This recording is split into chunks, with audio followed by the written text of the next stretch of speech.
kasih oleh Pak Ferry. Nah ini nanti mungkin kita juga akan dibuat tercengang dengan penyembuhan orang buta itu ya, teman-teman ya. Nanti kita akan belajar hal-hal yang mungkin baru yang akan disampaikan oleh Pak Ferry, dan kita akan mengawali di dalam doa. Mohon dengan kasih Bu Asma bisa memimpin kita dalam doa untuk mengawali perkuliahan kita pada malam hari ini. Silakan Ibu. Mari kita satu di dalam doa. Kembali kami mengucap syukur dan berterima kasih kepadamu ya Tuhan. Bapa yang baik, Bapa yang kami selalu sembahnya di dalam nama Yesus Kristus Tuhan kami yang hidup. Kami bersyukur Bapa di malam hari ini Engkau pertemukan kami lewat Zoom Tuhan Yesus. Supaya kami bisa ya Tuhan belajar di tempat ini Tuhan. Sesuai dengan ajaran Tuhan yang benar. Bapa berkati Tuhan Pak Ferry yang mau mengajar kami Tuhan Yesus. Biarlah Tuhan Engkau taruhkan hikmat marifat daripada surga Tuhan di hati dan pikirannya. Supaya Tuhan apa yang beliau ucapkan, apa yang beliau ajarkan bagi kami Tuhan, itu berasal daripada Tuhan. Sehingga kami semua Tuhan bisa menerimanya juga dengan baik. Kami bisa melakukannya. Kami bisa Tuhan menanamkan semuanya itu dalam hati dan pikiran kami. Terima kasih Tuhan Engkau berkati juga Tuhan. Semua aplikasi-aplikasi kami yang kami pergunakan Tuhan, supaya tidak terhambat, supaya semua berjalan dengan baik Tuhan malam ini. Terima kasih Tuhan, dari awal pertengahan hingga akhirnya nanti, kami serahkan hanya di dalam nama Tuhan Yesus Kristus Tuhan kami yang hidup. Amin. Amin. Terima kasih Bu Asma, dan Bapak Ibu kita akan menyerahkan waktu sepenuhnya kepada Pak Ferry untuk menyampaikan tentang pesan di balik orang gila yang disembuhkan oleh Tuhan Yesus. Silakan Pak Ferry. Terima kasih Pak Dwi dan terima kasih Bu Asma. Shalom Bapak Ibu yang dikasih Tuhan, saya ucapkan selamat malam. Apakah Bapak Ibu sudah makan? Kayaknya semua sudah kenyang-kenyang. Saya lihat mukanya yang pipinya tembem-tembem hari ini, pasti sudah kenyang. Bapak Ibu yang dikasih Tuhan, hari ini saya ingin berinteraksi dengan Bapak Ibu. Saya tidak sedang menggurui, tapi kita hari ini sama-sama belajar. Ada sebuah istilah yang mungkin istilah orang Jawa, bahwa hari-hari akhir ini adalah zamane zaman edan. Nek ora edan, ora komanan gitu nggih Pak Didik. Zamannya zaman orang gila, kalau nggak gila nggak kebagian. Pertanyaan saya, apakah Bapak Ibu gila? saya harap Bapak Ibu tidak menjadi orang yang edan juga.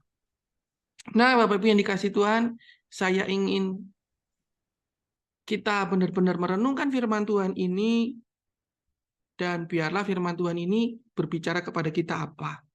Kita akan baca di dalam Matius pasal yang ke-8. Hari ini akan ada banyak pembacaan firman. Saya mohon dengan hormat ketersediaan salah satu Bapak Ibu. Yang pertama, tolong dibaca Matius 8 ayat 28 sampai dengan 34. Saya mohon salah satu dari Bapak Saya Ibu. bacain, Pak. Ya, silakan Pak Wawan. Matius 8 ayat 28. Judulnya, dua orang yang kerasukan disembuhkan. Setibanya di seberang, yaitu di daerah orang Gadara, datanglah dari kuburan dua orang yang kerasukan setan menemui Yesus. Mereka sangat berbahaya, sehingga tidak seorang pun yang berani melalui jalan itu. Dan mereka itu pun berteriak, katanya, "Apa urusanmu dengan kami, hai anak Allah? Adakah engkau kemari mau untuk menyiksa kami sebelum waktunya?" Tidak jauh dari mereka itu sejumlah babi besar sedang mencari makan. Maka setan-setan itu meminta kepadanya, katanya, "Jika engkau mengusir kami, suruhlah kami pindah ke dalam kawanan babi itu." Yesus berkata kepada mereka, "Pergilah Lalu keluarlah mereka dan masuk ke dalam babi-babi itu. Maka terjunlah seluruh kawanan babi itu dari tepi jurang ke dalam danau dan mati di dalam air. Amin. Dua Terima lagi ya Pak. kasih. Ya, terima kasih. Maka ya sampai 34 Pak. 34 Pak. Ya, dua lagi Pak. Bapak Ibu, mari kita mengumpulkan pertanyaan. Ya, mari kita mengumpulkan pertanyaan dari bacaan kita ini. Kira-kira ketika kita membaca ini ada pertanyaan apa? Mungkin Bapak Ibu saya persilahkan.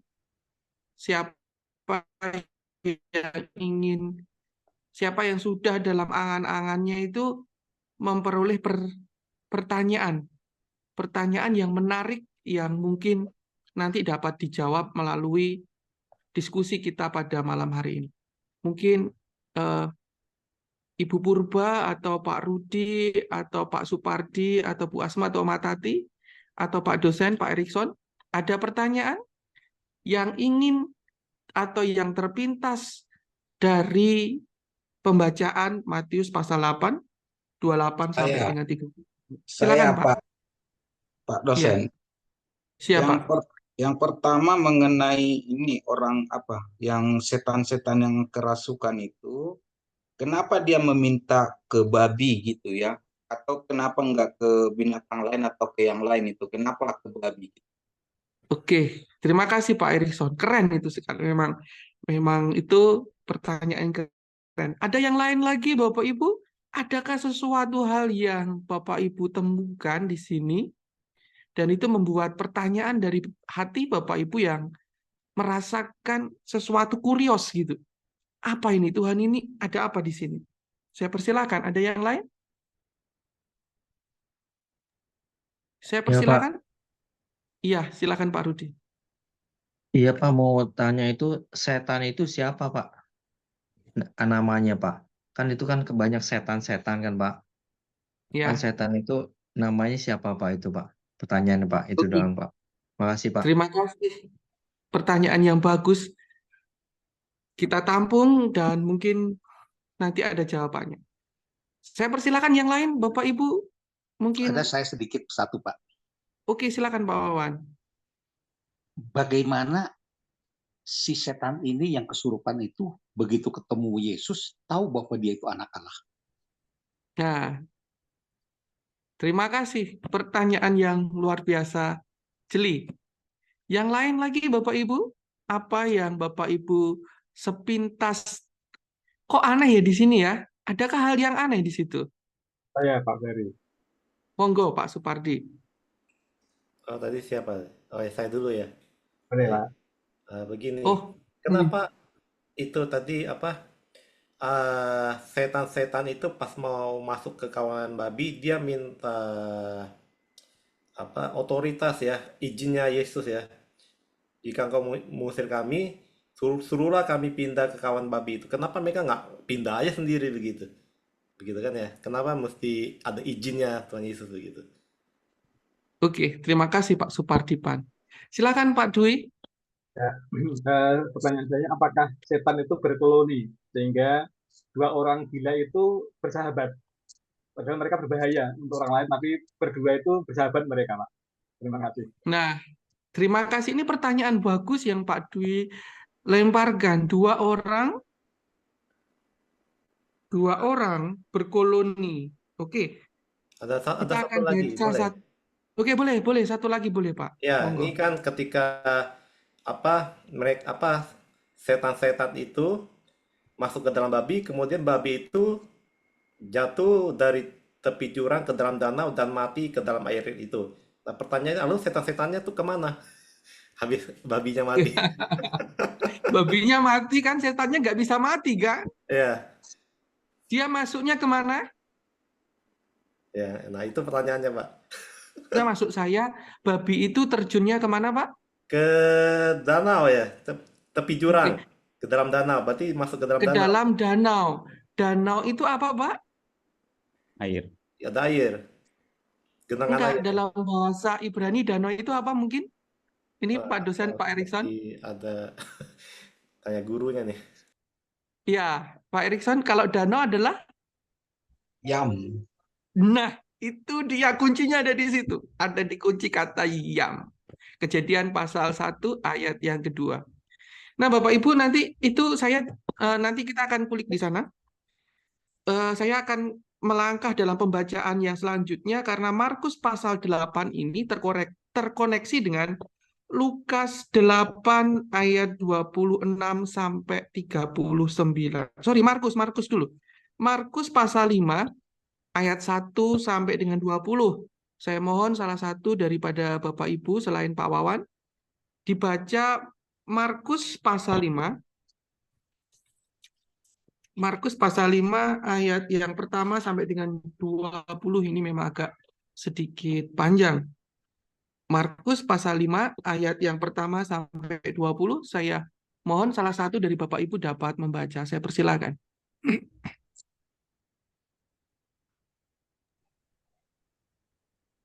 Boleh saya baca, Pak? Monggo, Pak Asma, silakan. Markus pasal 5 ayat 1 sampai 20, demikian bunyi firman Tuhan. Lalu sampailah mereka di seberang danau di daerah orang Gerasa. Baru saja Stop dulu, Bu Asma. Stop dulu, Bu Asma. Ya. Lalu sampailah mereka di seberang danau di daerah Gerasa. Ada pertanyaan Bapak Ibu? Daerahnya itu Gerasa atau Gadara? Matius ngomong daerahnya Gadara. Tapi Markus ngomong daerahnya Gerasa. Ayo, daerahnya mana? Oke, next. Lanjut, Ibu membaca. Baru saja Yesus turun dari perahu, datanglah seorang yang kerasukan roh jahat dari pekuburan menemui dia. Terima kasih Bu Asma. Yang datang orangnya 2 apa 1? 1 apa 2? Nah, bingung kan? Matius ngomongnya 2, Markus ngomongnya 1. Loh, ini Alkitab ini gimana? Ayo. Bener atau enggak ini? Kan gitu ya. Ayo, saya persilakan. Lanjut lagi Bu Asma. Orang itu diam di sana dan tidak ada seorang pun lagi yang sanggup mengikatnya, sekalipun dengan rantai. Karena sudah sering ia dibelenggu dan dirantai, tetapi rantainya diputuskannya dan belenggunya dimusnahkannya, sehingga tidak ada seorang pun yang cukup kuat untuk menjinakkannya. Siang malam ia berkeliaran di pekuburan dan di bukit-bukit sambil berteriak-teriak. Dan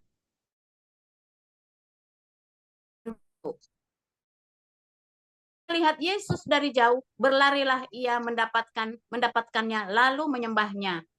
Dan dengan keras ia berteriak, "Apa urusanmu dengan aku, hai Yesus, Anak Allah yang Maha Tinggi?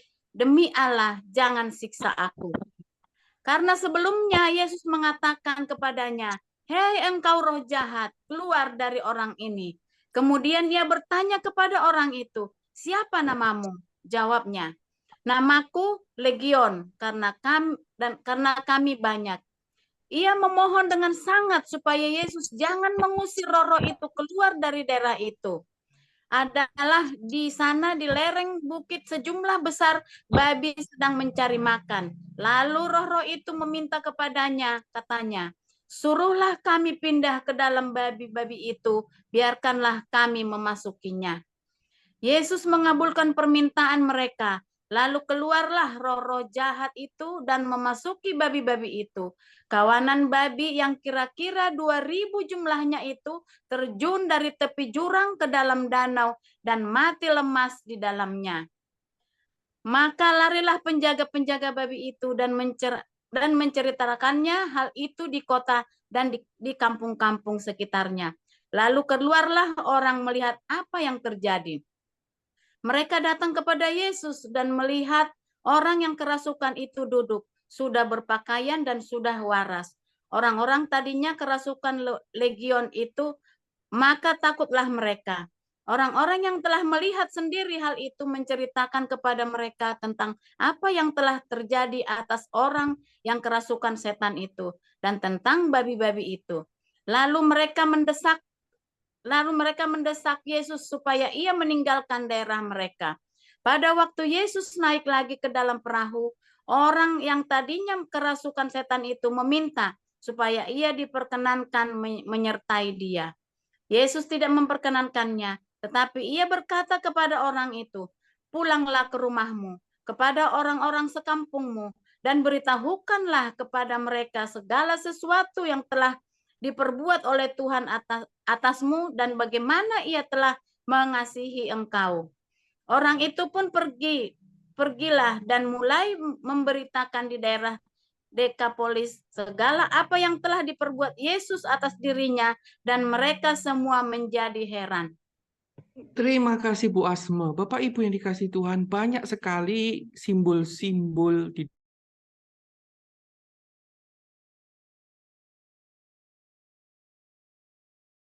penulis Alkitab kita yang baru adalah orang-orang yang menulis dalam bahasa Yunani.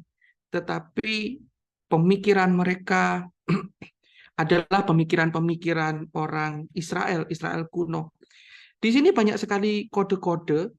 Kalau Bapak Ibu lihat, sebelum Markus pasal 5, ada bagian yaitu angin ribut diredakan. Begitu juga di dalam Matius pasal 8, sebelum 2 orang yang kerasukan disembuhkan, ada angin ribut juga diredakan. Di mana Yesus itu menunjukkan diri bahwa dia penguasa atas alam semesta, yaitu Yam. Yam itu adalah laut yang sedang bergelora. Jadi orang Israel tuh nggak kenal kata danau. Danau itu kan kumpulan air tawar yang jadi satu. Tapi mereka tetap mengatakan itu laut. Laut itu adalah Yam. Dan itu air itu berhubungan dengan sesuatu yang chaos. Kondisi kegelapan. Dan di mana Tuhan Yesuslah yang menunjukkan diri bahwa dialah penguasa atas alam itu. Sehingga babi, nah ketika babi itu terjun, dia bernilai 2000. Nah 2000 itu nilainya 1000 dikali 2. Jadi 1000 itu adalah jumlah yang sangat banyak, dan dikali 2 jumlahnya itu amat sangat banyak daripada babi-babi itu. Jadi itu ada bicara-bicara bahasa-bahasa simbol. Kemarin kalau Bapak Ibu sudah membaca istilah buku tentang rahasia dalam misteri orang buta yang disembuhkan, nanti dalam buku misteri orang gila yang disembuhkan Tuhan pun, di situ banyak sekali misteri-misteri atau bahasa Alkitab kita ini yang tidak bisa dipecahkan hanya dengan pemikiran sekarang. Semuanya harus mengarah kepada pemikiran Israel. Salah satunya adalah Matius berbicara 2 orang yang kerasukan. Tetapi Markus 1 orang, di situ juga ada wilayah Gerasa dan Gadara. Ini mana yang betul kan gitu ya. Satu lagi kita akan baca yaitu Lukas pasal yang ke-8. Lukas adalah seorang tabib yang menulis segala sesuatu dengan detail. Jadi kita akan cross check. Kalau 2 orang ngomongnya jelas, berarti kan sudah bisa menjadi pegangan.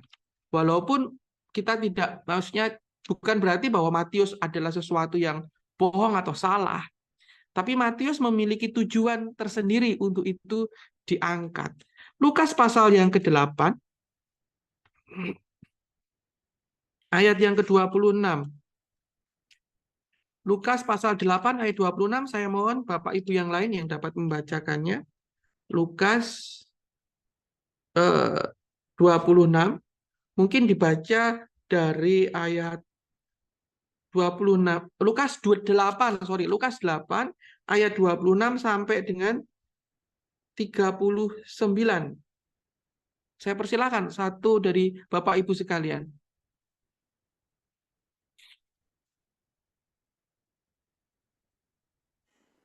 Oke, saya saja Pak Ferry. Ya, silakan Pak Supardi. Lukas 8 ayat 26. Perikop Yesus mengusir roh jahat dari orang Gerasa.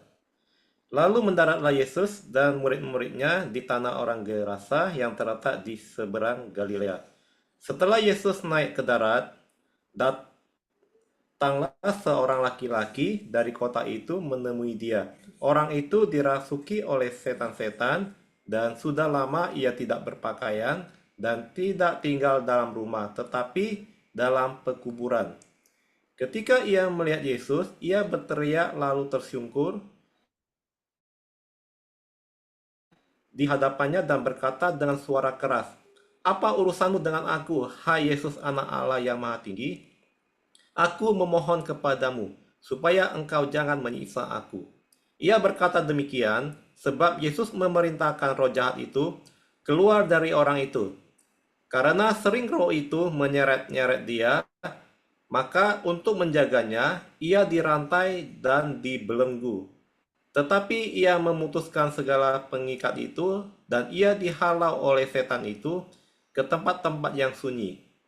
Dan Yesus bertanya kepadanya, "Siapakah namamu?" Jawabnya, "Legion," karena ia kerasukan banyak setan. Lalu setan-setan itu memohon kepada Yesus supaya ia jangan memerintahkan mereka masuk ke dalam jurang maut. Adalah di sana sejumlah besar babi sedang mencari makan di lereng gunung. Lalu setan-setan itu meminta kepada Yesus supaya ia memperkenankan mereka memasuki babi-babi itu. Yesus mengabulkan permintaan mereka. Lalu keluarlah setan-setan itu dari orang itu dan memasuki babi-babi itu. Kawanan babi itu terjun dari tepi jurang ke dalam danau lalu mati lemas. Setelah penjaga-penjaga babi itu melihat apa yang telah terjadi, mereka lari lalu menceritakan hal itu di kota dan di kampung-kampung sekitarnya. Dan keluarlah orang-orang untuk melihat apa yang telah terjadi. Mereka datang kepada Yesus dan mereka menjumpai orang yang telah ditinggalkan setan-setan itu duduk di kaki Yesus. Ia telah berpakaian dan sudah waras. Maka takutlah mereka. Orang-orang yang telah melihat sendiri hal itu memberitahukan kepada mereka bagaimana orang yang dirasuk setan itu telah diselamatkan. Lalu seluruh penduduk daerah Gerasa meminta kepada Yesus supaya ia meninggalkan mereka sebab mereka sangat ketakutan. Maka naiklah ia ke dalam perahu lalu berlayar kembali. Dan orang yang telah ditinggalkan setan itu meminta supaya ia diperkenankan menyertainya. Tetapi Yesus menyuruh dia pergi, katanya, "Pulanglah ke rumahmu dan ceritakanlah segala sesuatu yang telah diperbuat Allah atasmu." Orang itu pun pergi mengelilingi seluruh kota dan memberitahukan segala apa yang telah diperbuat Yesus atas dirinya. Terima kasih. Bapak Ibu yang dikasih Tuhan, ini bukan sekedar berita, suatu berita yang nyata, tetapi diilhami oleh Roh untuk ditulis dalam pesan-pesan dalam kitab, dan di dalam kitab ini ada sebuah suara Roh yang ingin berbicara kepada kita. Jadi di dalam bacaan-bacaan yang sudah kita baca tadi, yang pertama yang harus kita lihat yang menjadi berita kita adalah kemudian mendaratlah Yesus dan murid-muridnya di tanah Gerasa yang letaknya berseberangan dengan Galilea. Nah, kalau Bapak Ibu lihat secara geografi, Galilea adalah negeri tanah perjanjian. Galilea adalah negeri Israel. Dan Yesus pergi ke another side, sisi lain dari negeri Israel. Jadi dia pergi ke wilayah yang disebut Dekapolis, salah satu lokasi Dekapolis. Dan itu adalah lokasi di mana hari-hari itu dikuasai oleh orang Yunani, orang Romawi yang menjadi penguasa empire dunia waktu itu. Izinkan saya share screen untuk kita akan memasuki lebih dalam apa pesan di balik berita orang gila yang disembuhkan oleh Yesus ini. Nah, Bapak Ibu, kita telah membaca di dalam Matius pasal 8 ayat 28 sampai 39 ada 2 orang yang kerasukan disembuhkan.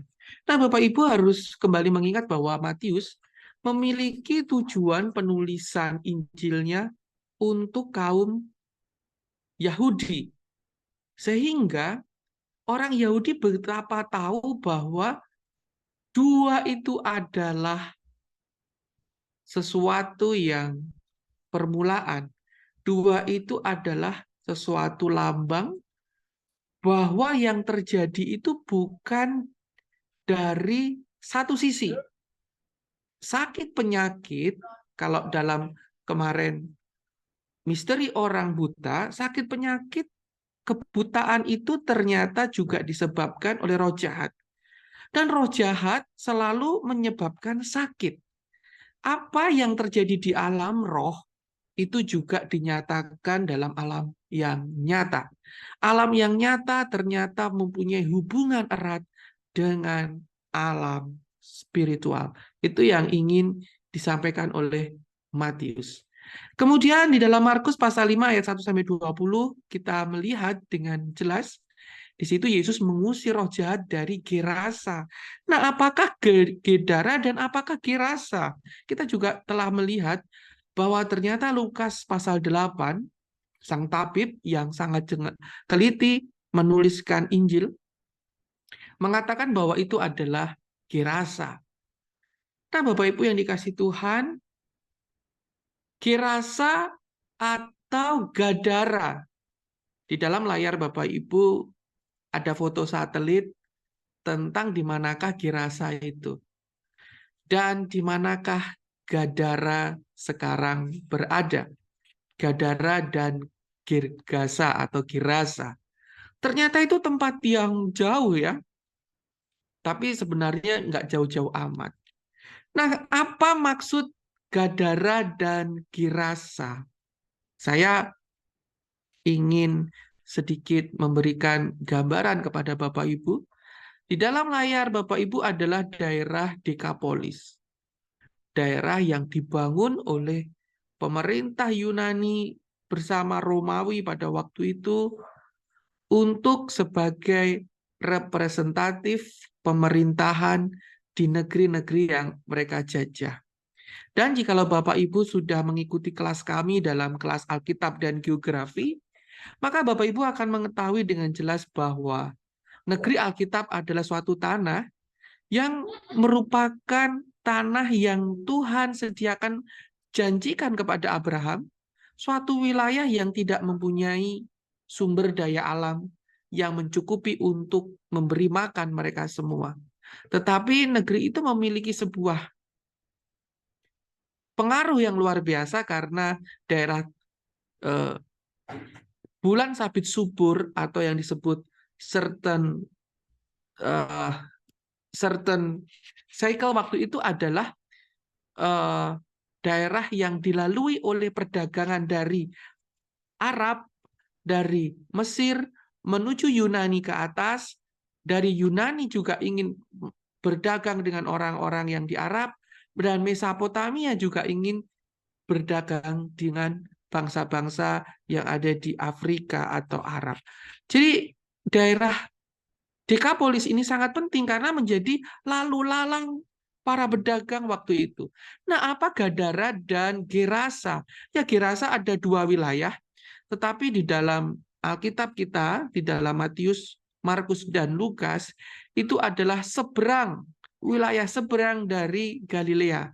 Dan itu adalah sekitar kota Hippos. Nah, Bapak Ibu, apakah Gadara, apakah Gerasa? Saya mau tanya Bapak Ibu, apakah Bandung, apakah Jawa Barat? Saya mau tanya Bapak Ibu, apakah Surabaya, apakah Jawa Timur? Saya mau tanya Bapak Ibu lagi, apakah Denpasar, apakah Bali? Nah, itu seperti Gerasa dan Gadara. Jadi Gerasa itu wilayah yang kecil, tapi Gadara itu kayak apa ya, provinsinya atau wilayahnya. Jadi Alkitab kita ini bukan Alkitab yang memiliki informasi yang salang surup. Kalau salang surup itu apa ya bahasa Indonesianya ya? Yang salah atau memiliki sesuatu yang bertubrukan, tetapi itu adalah suatu sebutan dari mana mereka itu melihat atau preposisi.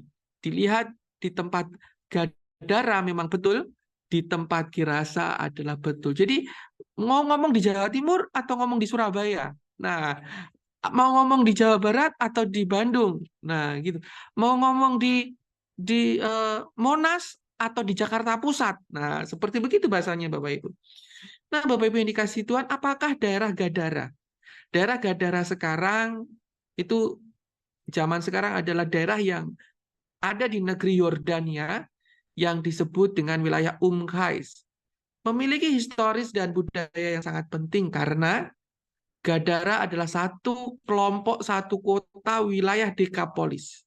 Dekapolis ini adalah suatu daerah yang lebih luas, mencakup 10 kota wilayah yang didirikan oleh Kekaisaran Romawi dalam pengaruh Yunani Helenistik saat itu. Kota itu didirikan pada abad keempat sebelum Masehi oleh bangsa Yunani, yang kemudian ditaklukkan oleh Seleukid pada tahun 63 sebelum Masehi oleh bangsa Romawi dan di bawah pimpinan Pompei. Setelah itu Gadara menjadi pusat kebudayaan Greko-Romawi. Lokasi yang strategis ini juga berada di jalur perdagangan yang penting.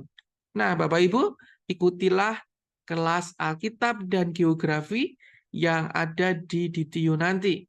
Bapak Ibu akan mengerti wilayah-wilayah yang menjadi pusat-pusat perdagangan dan bagaimana perdagangan itu berbicara di tanah perjanjian. Nah, Gadara ini dikenal juga karena itu pusat orang Yunani, dan orang Yunani adalah orang-orang yang intelektual.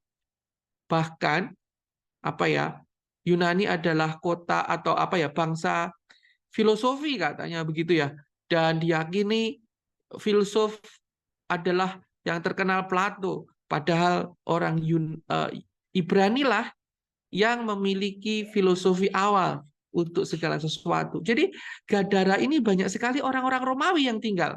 Itu memang negeri Romawi.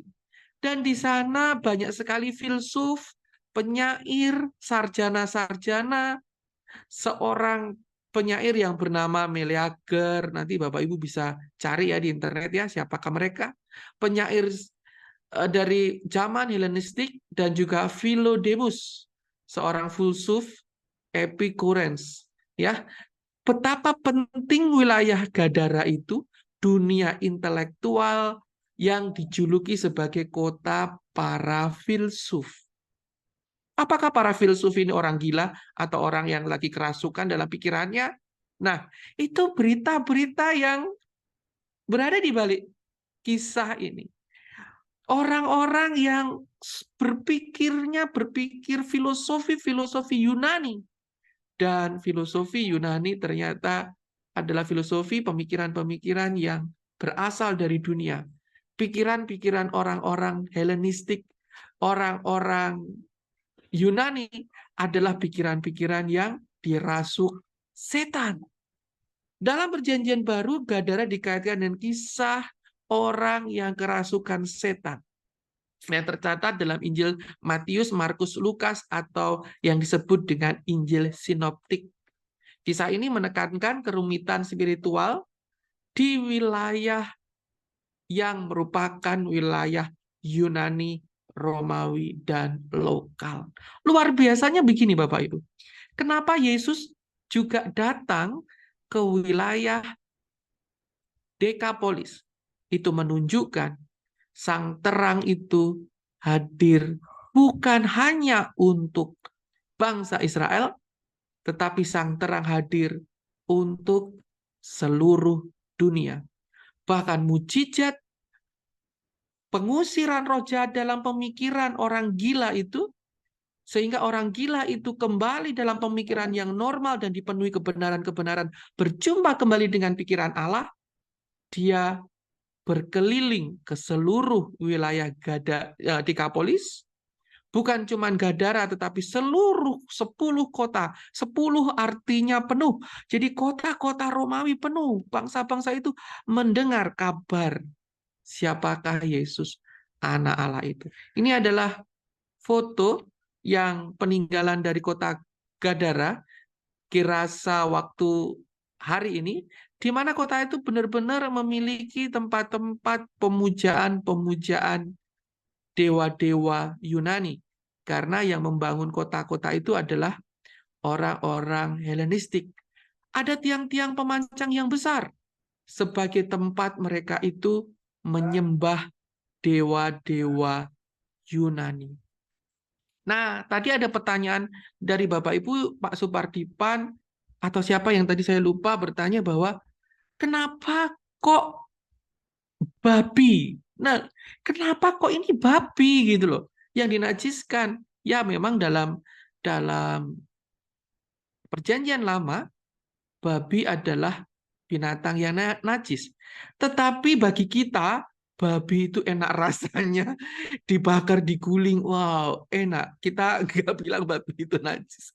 Nah, Bapak Ibu yang dikasih Tuhan, kenapa dalam hal ini, kasus ini muncul binatang babi? Dan pada binatang babi itu, Tuhan mengizinkan roh jahat pergi ke mereka dan menjeburkan diri ke danau Galilea atau Yam Galilea itu. Bapak Ibu yang dikasih Tuhan, ini adalah pemikiran yang disampaikan oleh murid-murid Kristus atau para penulis Injil pada zaman setelah Yesus naik ke surga. Kita flashback, jadi ini zaman ketika Yesus ada. Sebelum Yesus ada sejarah apa, Bapak Ibu yang dikasih Tuhan? Ya, kita akan lihat dulu konteks sosial Gadara dan Gerasa. Ada sejarah apa di sana? Ada sejarah apa kenapa orang Yunani ini berhubungan erat dengan perbabian? Dan itu menjadi sebuah berita. Ya, Bapak Ibu lihat, Gadara, Gerasa, banyak sekali kuil-kuil, dan itu adalah daerah timur dekat yang ditaklukkan oleh Alexander Agung pada zaman Helenistik, dan disitulah Alexander Agung membawa dewa-dewa dari Yunani, dan Tuhan mengizinkan dewa-dewa dari tempat lain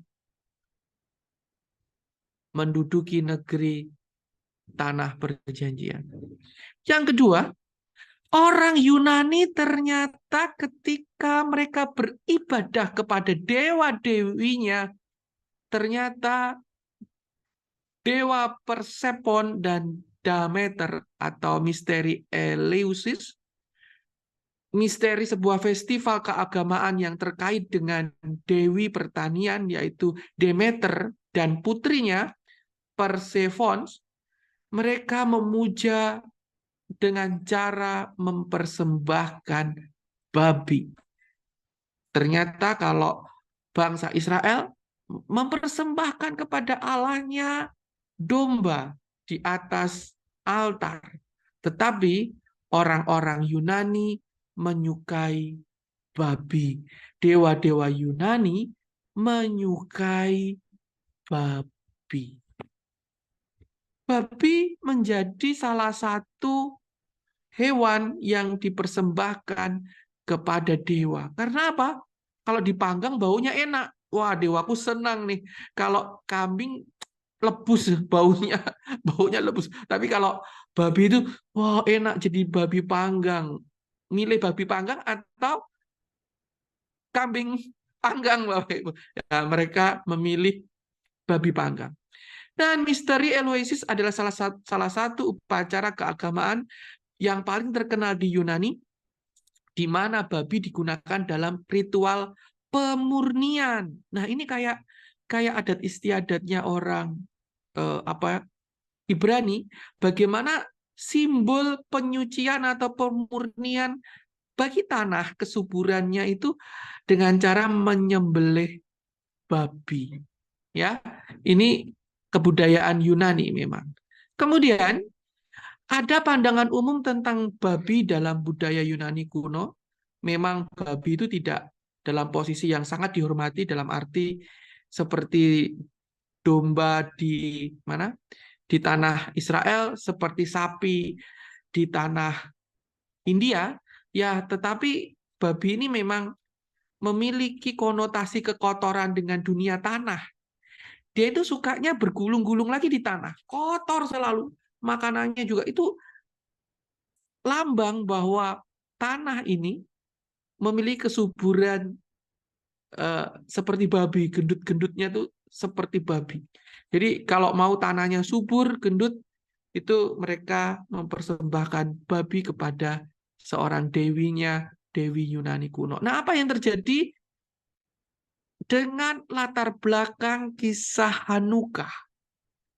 Jadi dalam Alkitab Bapak Ibu, dari sebelum Matius, jadi ketika kitab yang paling terakhir ini adalah Maleakhi, Zakaria, kemudian kitab Maleakhi ini Bapak Ibu yang dikasih Tuhan, ada selembar kertas kosong di sini ya, ada selembar kertas kosong. Nah, ternyata perjanjian lama menuju perjanjian baru, Allah itu berdiam selama sekian ratus tahun. Ternyata di dalam keberdiaman Allah itu, dengan caranya dia mempersiapkan bangsa Romawi dan bangsa Yunani ini untuk menguasai tanah itu. Dan melalui bangsa Romawi, ada hukuman salib. Habis itu nggak ada. Dulu belum ada hukuman salib. Tapi ketika bangsa Romawi ada hukuman salib. Setelah Yesus disalib, habis itu nggak ada hukuman salib. Beberapa waktu kemudian Romawi nggak ada lagi. Nah, ini ada sebuah latar belakang bagaimana kisah Hanukkah itu terjadi, bagaimana kisah Natal itu terjadi, yaitu disebut dengan kisah Hanukkah atau Hari Raya Terang. Ada di sana. Jadi ketika Alexander Agung yang menjadi penguasa, yang membuat Yunani dapat menguasai seluruh dunia sekitar 300 tahun sebelum Masehi, kerajaannya itu terpecah kepada para jenderal-jenderalnya. Karena Alexander Agung mati, maka jenderal-jenderalnya yang menjadi jenderal perang, mereka merasa, wong aku yang berjuang di lapangan, wong aku yang berperang bagi kaisar, akulah yang berhak atas wilayah itu. Maka para jenderal-jenderal ini berebut wilayah kekuasaan. Nah, dari 4 kerajaan Helenistik itu, ada 2 kerajaan yang berjuang menguasai wilayah Israel, yaitu Jenderal Ptolemeus yang disebut Raja Selatan dan Jenderal Seleukus yang disebut dengan Raja Utara. Jadi ini wilayah yang diperebutkan. Kemudian kerajaan-kerajaan itu akhirnya terpisah, berkembang pesat dalam bidang pendidikan. Jadi orang-orang Yunani itu akhirnya beralih dalam pendidikan, mereka pintar sekali dalam berfilosofi dan matematikanya kuat. Ya, padahal matematika yang kuat itu adalah dari Ibrani, sampai filosofi huruf pun ada bilangan-bilangan di sana. Nah, ya, ini sejarah-sejarah waktu itu. Nah, Bapak Ibu yang dikasih Tuhan, maka tampillah yang menguasai wilayah Israel adalah Antiochus yang keempat, Raja Antiochus yang keempat, yang memiliki nama Epiphanes. Ya, ini Raja Epiphanes ini sedikit gila. Dia sedikit berani dan dia sangat berani dalam menguasai wilayah. Dia berani berperang. Pokoknya dia sangat berani. Sehingga dia dijuluki seperti representatif dewa Jupiter di bumi. Jadi zaman dulu itu kan raja wakilnya dewa begitu ya. Raja itu titisan dewa. Nah, demikian juga Antikus yang keempat, si Epiphanes ini karena kegilaannya, dia itu kayak Herod apa? Siapa sih itu yang Yunani yang muda? Hero apa ya? Saya kok lupa di sini. Bukan Herodes, yang berotot itu loh, yang setengah dewa setengah manusia itu. Aku kok lupa. Anaknya dewa Hercules. Zeus. Ya, Hercules. Hercules, Pak. Terima kasih. Nah, jadi Antikus ini seperti Hercules. Dan musuh-musuhnya, si Epiphanes ini diberi plesetan Epimanes, yang berarti orang gila. Nah, inilah ini sesuatu yang luar biasa. Jadi ada penguasa Yunani yang ingin menguasai seluruh negeri itu, dan dia sering melakukan hal-hal gila. Dan itu adalah raja titisan dewa gila, si Epimanes. Apa yang dilakukan Epimanes? Ada sebuah awal kenapa dasar peristiwa Hanukah. Jadi saya persingkat aja supaya lebih cepat. Epimanes ini pengen menguasai juga negeri Mesir, Bapak Ibu. Nah, ketika rombongan Epimanes ini pergi ke Mesir, bertemu dengan wakil-wakil Romawi yang ada di Yunani, dia dihina, dia diusir dalam sidang itu. Akhirnya dia sangat marah, kemudian dia menjarah Yerusalem, dikuasailah negeri wilayah itu dengan kekuasaan Epiphanes, dan waktu itu Epiphanes benar-benar melakukan sesuatu yang gila di negeri tanah perjanjian seperti yang dinubuatkan oleh Daniel. Apa yang dilaksanakan Epimanes atau Epiphanes ini? Di dalam bait suci tempat para imam memuja Elohim, mempersembahkan domba, dipersembahkanlah seekor babi di atas altar itu. Dan di bait suci didirikan patung Dewi untuk menguasai wilayah itu. Nah, itu benar-benar terjadi kisah itu. Ini sejarah pada Desember 25 167 sebelum Masehi, atau secara Ibrani terjadi pada tanggal 25 Kislev, 25 Desember 167 sebelum Masehi. Dikorbankanlah untuk Zeus, untuk Dewi kesuburan juga di bait suci, dan itu tertuang dalam 1 Makabe 1 ayat 59, dan itu merupakan nubuatan dalam Daniel 9 ayat 27, Daniel 11 ayat 31, Daniel 12 ayat yang ke-11. Dan Daniel 12 ayat 11 demikianlah bunyi firman Tuhan, sejak dihentikan korban sehari-hari dan ditegakkan dewa-dewa kekejian yang membinasakan itu ada 1290 hari. Jadi tepat dalam hitungan Daniel itu, bait suci dinajiskan dengan mempersembahkan babi di atas mezbah bakaran, mezbah persembahan sembelian.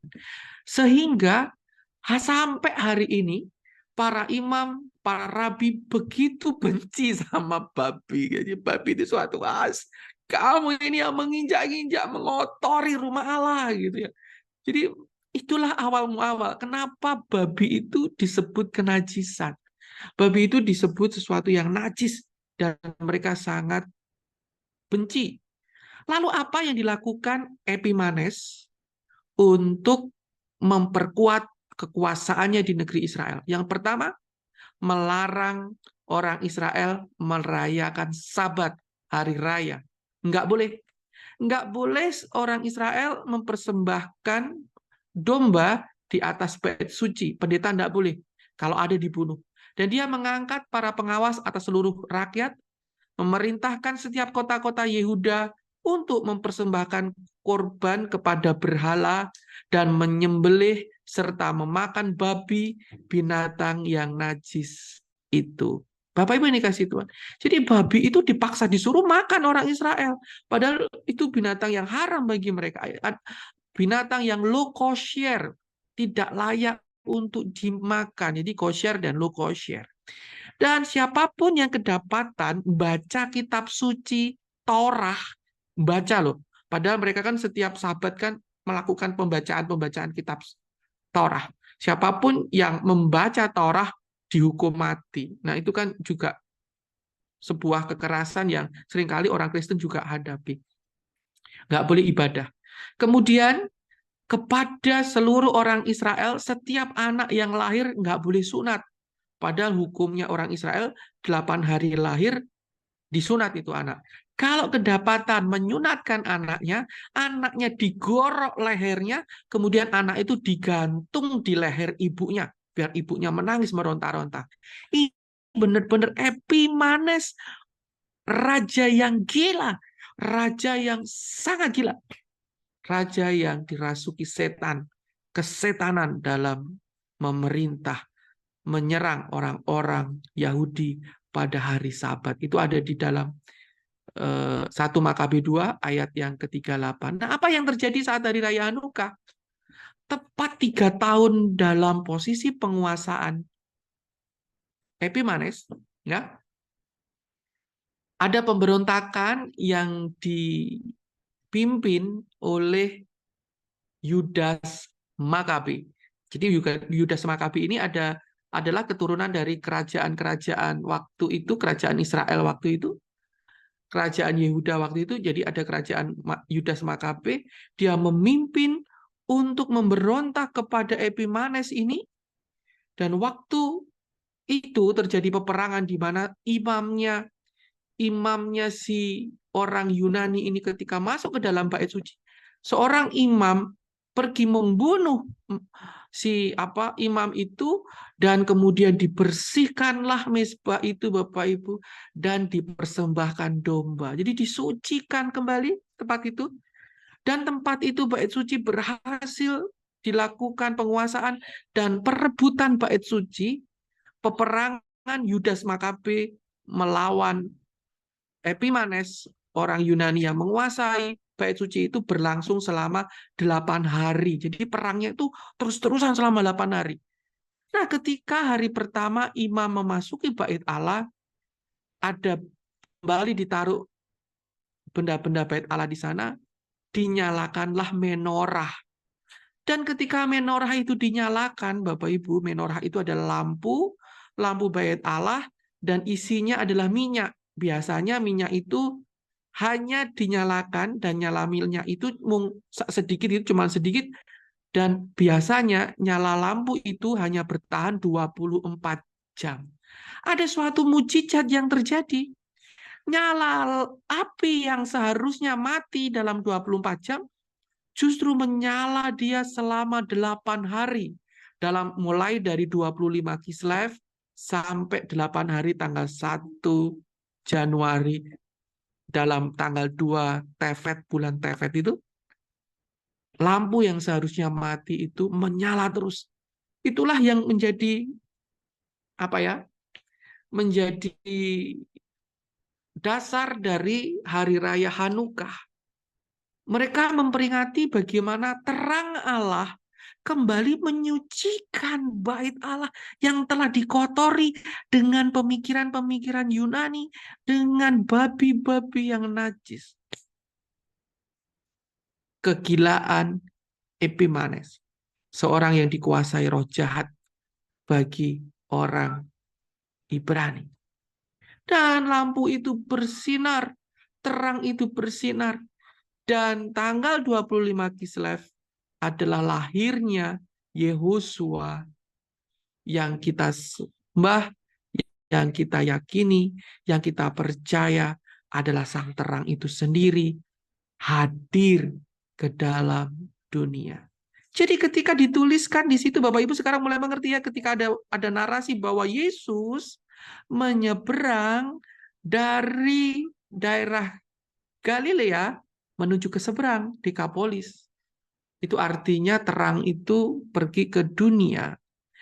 Berita yang ada di Yerusalem itu pergi ke seluruh dunia. Terang itu. Bapak Ibu juga lihat lagi narasi di situ. Bahwa sang terang ini penguasa alam semesta. Sebab dalam perjalanan menuju dunia, sang terang itu menguasai Yom, samudra raya yang bergelombang, yang dapat menenggelamkan. Bahkan ketika samudra raya itu bergelombang, di mana Yesus berada? Di atas perahu. Di atas perahu berarti Yesus itu siapa? Yesus itu Tuhan.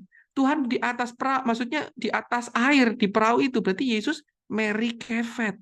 Di atas perahu melayang-layang di atas air gitu ya. Dia lagi tidur, yang lain pusing. Dan kemudian Yesus menghardik. Kemudian dia menguasai kegelapan itu. Kemudian dilanjut dengan kisah ada tempat di mana dia pergi ke Dekapolis. Nah, apa yang terjadi dalam kebudayaan Yunani? Begini Bapak Ibu. Ini terjadi di dalam Mesopotamia juga begitu. Ini terjadi di negeri Mesir juga begitu. Dan ini juga terjadi di Yunani. Bahkan hari-hari ini mungkin terjadi di Indonesia juga. Yaitu begini. Orang yang beribadah, orang yang menyembah di kuil adalah orang yang selalu ingin berkomunikasi dengan dewa, betul ya? Dan di dalam kebudayaan Yunani juga terjadi.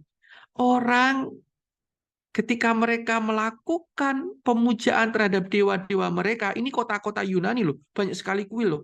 Maka dewa itu ingin berbicara kepada umat dengan cara ada pendeta atau orang yang kerasukan atau yang disebut trance. Sehingga orang itu berbicara atas nama dewa. Dia berbicara, wah dewa menerima persembahanku. Wah dewa maunya begini. Nah, gitu ya. Jadi ada yang disebut dengan Oracle Delphi yang sangat terkenal. Jadi media komunikasi antara dewa dan manusia. Jadi ada seorang pendeta perempuan di sebuah kuil di sana dan mereka selalu ingin berkomunikasi dengan dewa dan si Oracle ini sebagai media untuk dirasuki. Jadi kota itu kota yang penuh dengan filsafat dan pendeta-pendeta ada di sana. Dan tentu cara mereka berkomunikasi dengan dewa minta petunjuk siapa? Ini orang yang kerasukan, orang yang dirasuki dengan roh, daimones. Jadi dalam mitologi Yunani, ya roh-roh ini seringkali dianggap mempunyai kekuatan spiritual, dapat menguasai manusia. Merasuki manusia untuk memberikan pesan. Ya, dan dalam pemikiran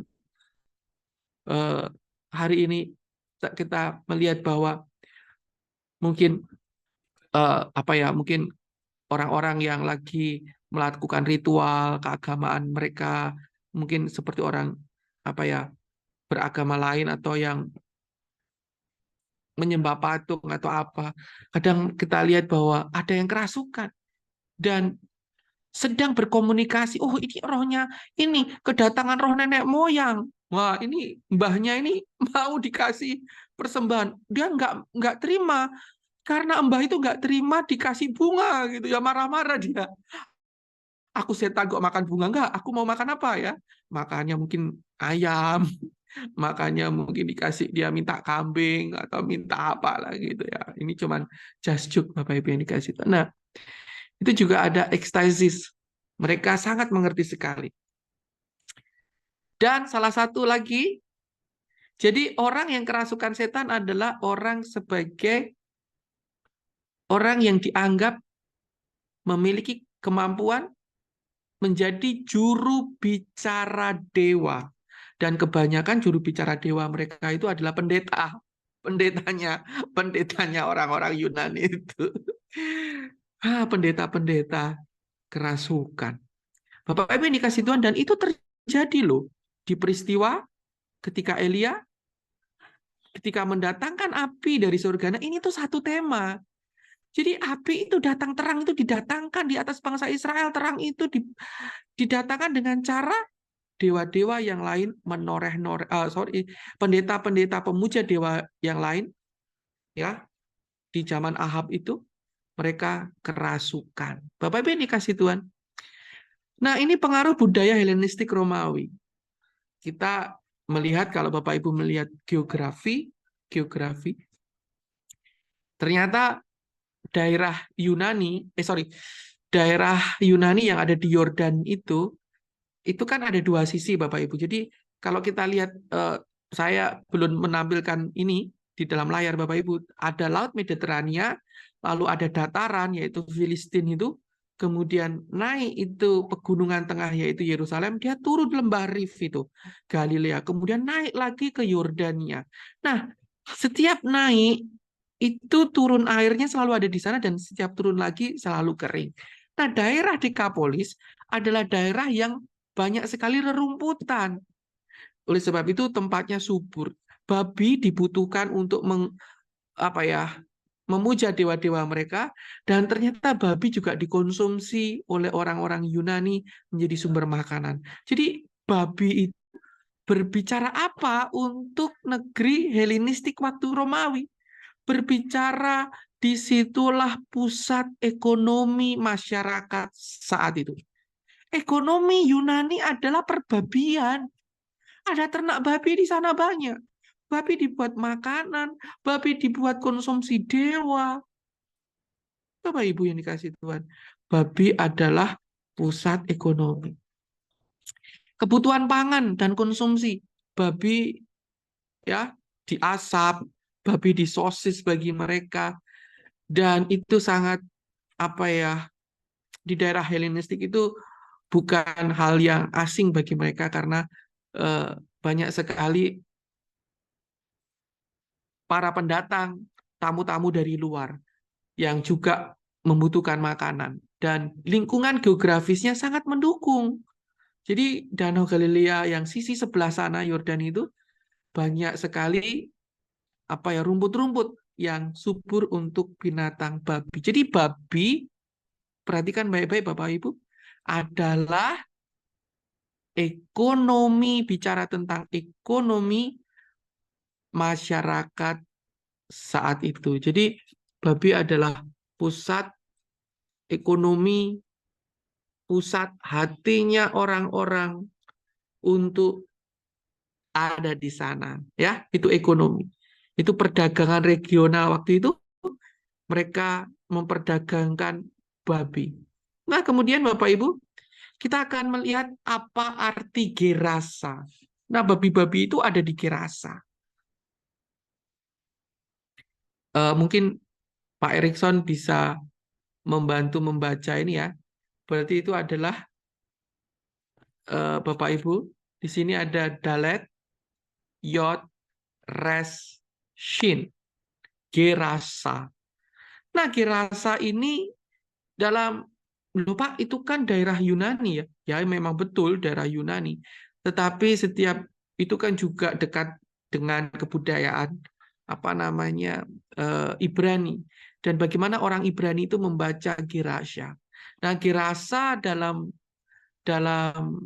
tulisan Ibrani adalah Gimel, Yod, Res, Sin. Apa itu Bapak Ibu?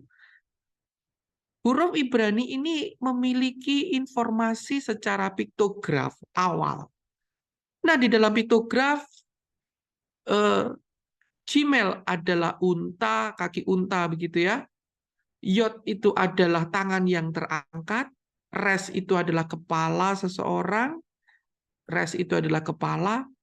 Shin itu bisa gigi dan itu bisa api. Nah, apa makna filosofi komunikasi yang ingin disampaikan Matius atau Lukas atau Markus ketika mereka bicara wilayah Gerasa?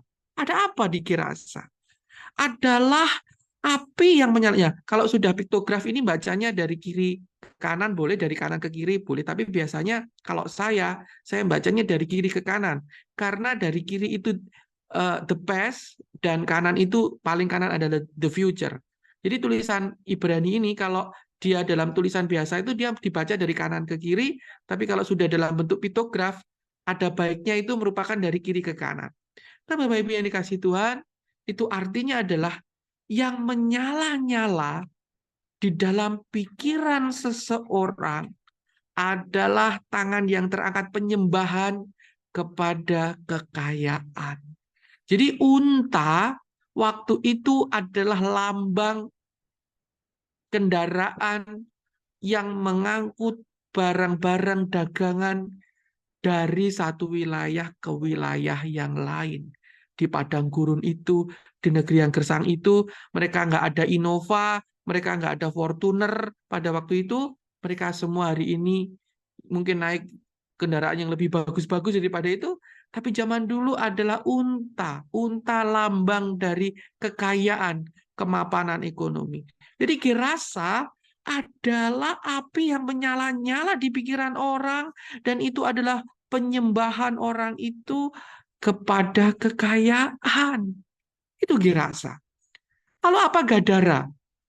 Gadara itu adalah Gimel, Dalet, Res, dan He. Gadara. Itu Gimel adalah unta, Dalet adalah pintu entres, Res kepala, dan He adalah hembusan nafas. Bisa jendela tapi hembusan nafas. Dan Bapak Ibu yang dikasih Tuhan, nafas adalah udara oksigen yang memasuki otak. Nah, otak ini loh, kalau nggak ada oksigen sedikit aja, mungkin di sini kalau ada hadir dokter Raymond atau dokter Endang, coba otak nggak ada oksigen sedikit beberapa waktu, ya dia pasti rusak, Bapak Ibu, ada memori-memori hilang.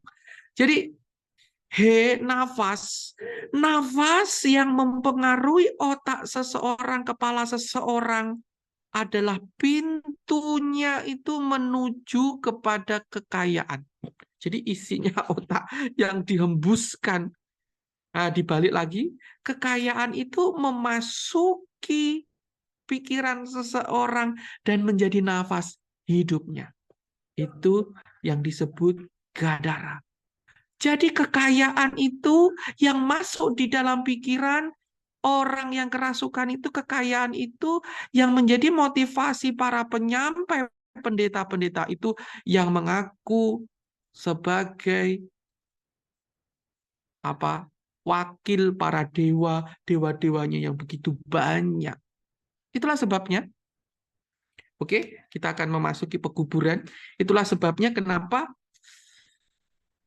babi-babi itu diizinkan, setan-setan itu diizinkan ke babi, di mana Tuhan sedang mendatangkan terang kepada orang dunia ini dengan cara memukul ekonomi seseorang. Jikalau seseorang itu ekonominya dipukul sama Tuhan dengan mengizinkan ekonominya jatuh, seseorang itu akan melihat terang. Seseorang akan melihat Kristus bertobat. Biasanya kan kalau lagi kaya-kayanya kan orang nggak bertobat ya. Dia nggak bisa melihat terang. Tapi Tuhan mengizinkan roh-roh jahat itu menghancurkan ekonomi, peternakan babi 2000. Jadi 2000 itu lambang 1000 dikali 2. Jadi banyak banget. 1000 itu banyak. Banyak nggak terhitung sebenarnya 1000 itu bahasa anu aja. Nah 2000 banyak. Nah sekarang di dalam Matius 5 ayat 28, di dalam Lukas 5 ayat yang kedua, di dalam saya kebalik. Di dalam Matius 8 ayat 28, di dalam Markus 5 ayat yang kedua, di dalam Lukas 8 ayat 27 ada kesamaan di mana orang gila itu, orang yang kerasukan roh jahat itu datangnya dari pekuburan. Nah, apa yang dimaksud pekuburan itu? Apa yang dimaksud dengan pekuburan? Nah, pekuburan yang Bapak Ibu kalau membaca di dalam Matius 28 dalam bahasa Yunani adalah menemeia yang merupakan apa ya, Menemia itu tugu-tugu.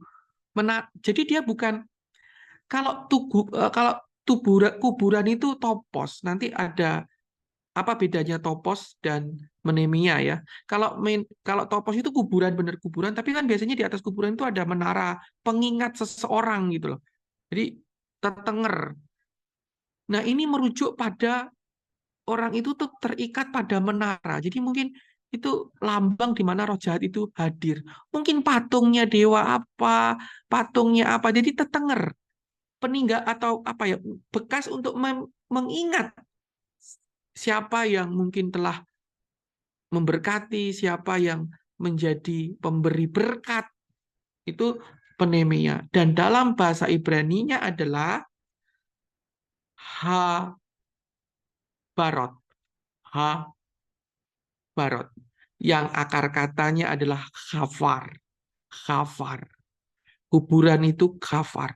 Dan topos itu juga khafar dalam bahasa Ibrani. Nah, apa itu kuburan? Dalam bahasa Ibrani adalah khafar. Apa itu khafar? Khafar itu kaf, bet, res. Apa itu? Pikiran yang hatinya itu tertutup. Jadi di dalam pikirannya itu, pikiran dan hati seseorang yang tertutup. Jadi seseorang yang hatinya tertutup, pikirannya tertutup, itu tanda seseorang yang dikuasai oleh roh jahat. Apa itu pikiran tertutup? Apa itu pikiran dan hati yang tertutup? Ciri-ciri orang yang memiliki pikiran dan hati tertutup seperti berdasarkan Matius pasal 5 ayat itu tadi, Matius pasal 8 ayat tadi, Lukas pasal 5 ayat itu tadi, saya kok balik sih, Markus ayat 5 yang tadi, Lukas ayat 8 yang tadi, yaitu yang pertama, tinggal di kuburan. Orang yang hatinya tertutup, dia itu tinggal di tempat kematian. Pikiran dan hatinya itu terputus akan kehidupan, akan kebenaran. Terus dia keterasingan sosial. Dia nggak kumpul sama siapa-siapa. Itu artinya berbicara tentang pikiran yang tertutup itu menarik diri dari hal-hal yang membangun komunitas. Nah, Pak Ferry, ini apa ini maksudnya? Nah, begini Bapak Ibu. Ini mohon maaf ya. Bukankah hamba-hamba Tuhan itu harus membangun jemaat? Bukankah para pendeta-pendeta itu harus membangun komunitasnya, membangun hati jemaatnya? Tetapi seorang hamba Tuhan, seorang pendeta yang memiliki hati tertutup, dia nggak mau bangun jemaatnya. Dia justru mau memanfaatkan jemaatnya. Dia karena keterpusatan, karena apa ya, pikirannya tadi terbakar oleh api, sehingga kekayaan menjadi fokus hidupnya. Nah, wujud dari keterasingan sosial ini adalah karena dia itu tinggal di kuburan. Jadi hal-hal kematian saja. Nggak ada kehidupan di situ. Inginnya uang. Dia tidak mau membangun komunitas. Jadi membangun tujuannya untuk dirinya sendiri. Yaitu disebut keterasingan sosial. Ditegur nggak bisa. Kekerasan dan keganasan. Nah, ciri orang yang memiliki pikiran dan hati yang tertutup adalah orangnya keras. Dikasih masukan, aduh, dia punya apa ya? Ingin menguasai gitu loh, destruktif gitu. Merusak ganas orangnya gitu. Aduh, jemaatnya pada ketakutan. Padahal dia yang salah, kok kita yang disalah-salahin, kan gitu ya. Bapak Ibu bisa lihat banyak kasus di gereja-gereja. Kalau orang mengaku bahwa seorang pendeta telah mungkin melaksanakan sesuatu hal yang tidak benar kepada jemaat, dia justru bersifat ganas, bersifat keras, menekan agar hal itu tidak terjadi, tidak apa, dengan banyak jungkir balik di situ. Kemudian ciri-ciri orang yang memiliki pikiran dan hati yang tertutup, tidak terikat oleh rantai. Ya, jadi dia mau diikat rantai, putus. Pikirannya itu menolak terhadap segala bentuk otoritas, segala nasihat. Nah, kita semua ada realnya loh. Supaya nggak tersesat itu ada realnya loh. Ada batas-batasnya loh. Semua orang punya ikatan dengan kondisi kesopanan mungkin. Lihat aja pendeta-pendeta yang lewat batas. Tiba-tiba rambutnya panjang digondrongin gitu. Pokoknya lewat batas deh. Misalkan kalau kita mau berpusat kepada Kristus, mempersembahkan semua kepada Kristus, tiba-tiba dia main alkoholisme, mengizinkan gitu ya, bikin sesajen, mengizinkan sesajen ada di situ, ya gitu-gitu. Ya, sikap tidak tenang ketika orang yang memiliki hati dan pikiran yang tertutup, Bapak Ibu yang kasih Tuhan, sikapnya nggak tenang kalau melihat hatinya itu konflik batin. Nanti aku disayangin. Wah, nanti merasa tidak damai. Ada penolakan terhadap kebenaran, yang benar dijadikan salah, yang salah dijadikan benar, dibolak-balik gerembyang. Itu orang yang memiliki tertutup, yang dikuasai oleh kegilaan. Gila orangnya. Jadi kita jadi gila, nggak tahu mana yang benar, mana yang salah. Hati-hati loh, pendeta bisa membuat jemaat gila karena bisa membalik-balikan fakta.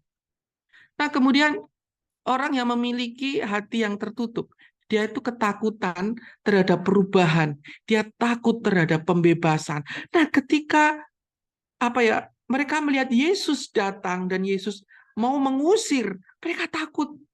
Mereka takut mengerti firman. Jadi ketika firman itu datang dalam kehidupannya, mereka takut mengerti firman. Mereka takut ketika firman itu membongkar semuanya. Mereka nggak jadi kaya. Mereka akan hidup menderita terus. Mereka nggak jadi apa yang mereka rancangan, bubar. Mereka lebih memilih tetap berada dalam kegelapan dan kebingungan daripada terbuka terhadap kebenaran yang membawa kebebasan. Bapak Ibu yang dikasihi Tuhan, di dalam Matius pasal 23 ayat 27. Celakalah kamu, hai ahli-ahli Taurat dan orang-orang Farisi, hai kamu orang-orang munafik. Sebab kamu sama seperti kuburan yang dilabur putih. Nah, di sini Tuhan Yesus ngomong loh. Ya, memang tadi ini kan kasus untuk orang Yunani yang tinggal di dalam pendeta atau seorang juru bicara dewa-dewa gitu ya. Juru bicara dewa sama kan? Ahli Taurat juru bicara siapa tuh? Ahli Farisi juru bicara siapa? Mereka itu seperti kuburan. Mereka tinggal di dalam kuburan. Ya, yang sebelah luarnya memang bersih tampaknya, tetapi sebelah dalamnya penuh tulang belulang dan berbagai jenis kotoran. Nah, apa tulang belulang dan kotoran? Dalam bahasa Ibrani, tulang itu adalah bat samot, atau akar katanya adalah etsem. Etsem. Apa itu etsem? Ain, sadik, dan mem. Adalah air, kematian. Air itu Yom itu chaos. Kekeosan yang mengikat keinginan mata. Jadi yain ini mata pencarian. Jadi mata pencarian yang terikat sesuatu yang chaos. Jadi mata batiniahnya dia itu terikat dengan sesuatu yang chaos. Di dalam dirinya itu ada chaos. Ada gemerincingnya yang belum ada chaos, ada emosi jiwa yang belum selesai, ada gairah-gairah yang dalam yang belum selesai. Itu tulang dalam bahasa Ibrani. Kemudian kotoran itu adalah yang najis. Dalam bahasa Ibrani adalah tumah, akar katanya adalah tamea. Apa itu? Tamea itu adalah mem dan alef. Apa itu? Itu adalah ular, air, dan itu adalah kepala kerbau. Jadi apa? Ularlah yang menjadi kekacauan Allahnya.